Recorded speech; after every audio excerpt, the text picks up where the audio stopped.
yung taas dito, ito na yung mga nakasit up na solar panel po natin. Ayan. Akitin natin. So yan. Sa lubuyang inaayos yung DC cable. Ayan. Kabilaan po yan. Dito sa part na yun, puno na rin ng solar panel yun. Ayan. Ayan. Yun yung DC cable ay ano natin ilalagay. Kabilaan po yan sa part na yan saka dito. Ayan, doon sa dulo. So ayan, mapapansin natin yung setup dito sa part na sa ito yung L-pot bago yung aluminum railings, kasunod yung solar panel. Itong gagawin, lalagyan natin ng DC ito.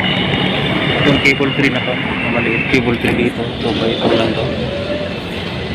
Okay. So ayan.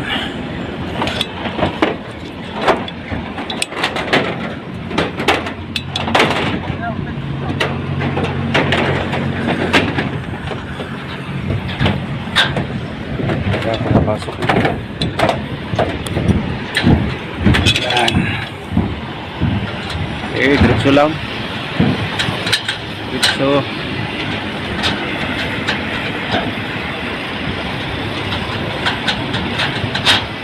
ito yung ano niya, ground. Yan o, may ground din siya. Okay, kulay green. Dito dadalo yung ano, makukulikta na kuryente mula sa init ng araw. Dadalo yan dito sa itim at saka pula na DC na ito.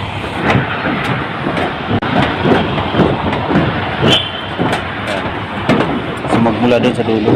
Lahat kasi na solar na ito, pa-connect na ito eh. Kaya mapapansin natin yung connection niya. Ayan. Ayan, diretso yan doon. Ito naman magkukulikta. Itong